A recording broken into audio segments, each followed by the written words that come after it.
Moïse, qui emmenait le peuple dans le désert, on le voit en Nombre 20, est condamné par Dieu à ne pas avoir le droit d'entrer dans la terre promise après avoir fait sortir le peuple d'Égypte. Et cela à cause d'une faute qui semble tout à fait bénigne.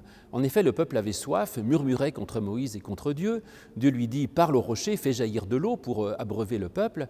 Et voilà que Moïse, au lieu de seulement parler au rocher, va aussi le frapper avec le bâton extraordinaire qu'était le bâton d'Aaron. Et Dieu lui dit « Puisque tu as fait une faute si grave, tu devra mourir avant d'entrer dans la terre promise ». Quelle était donc cette faute ? D'abord, on peut dire qu'il peut s'agir de l'usage de la violence. Dieu demande de parler et Moïse frappe. Et il n'est jamais bon d'utiliser la violence, la parole est toujours préférable à la violence. Et cette violence n'était pas que physique. En effet, certes, le peuple avait tort de mettre en doute la puissance de Dieu, mais néanmoins, Dieu n'avait pas demandé à Moïse d'invectiver le peuple, il lui demande simplement de lui donner de l'eau. Et voilà que Moïse frappe le rocher et invective le peuple en lui disant « peuple rebelle ». Et c'est un mauvais usage encore du pouvoir religieux. Ce texte nous montre que si on a un pouvoir religieux, c'est peut-être aussi pour donner une certaine image de l'Église.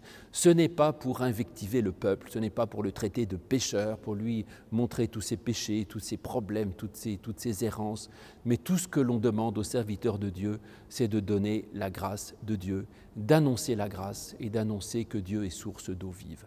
Et Moïse ne fera pas cela. Il va se prendre lui-même pour une sorte de jugement, capable de dire ce qu'est le bien et le mal, alors que Dieu lui-même simplement accueille et donne de l'eau. Et il y a là une faute qui est extrêmement grave.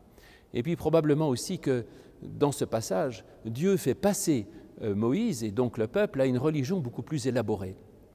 Pourquoi Moïse frappe-t-il le rocher ? Probablement parce qu'il avait besoin d'un geste théâtral pour montrer au peuple qu'il faisait de grandes choses.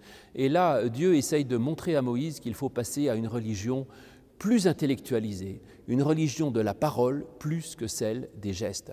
Alors nous aussi, en tant que responsables d'Église ou en tant que témoins du Christ, même laïcs, nous sommes invités à témoigner et à dire l'essentiel de la religion passe par la parole plus que par les gestes. Et en cela, les réformateurs avaient bien compris ce qu'il en est. Même les sacrements, les gestes liturgiques, la pratique est moins importante que la parole adressée au peuple, parole adressée à Dieu, et tant qu'il s'agit surtout de témoigner de la grâce de Dieu plutôt que de condamner.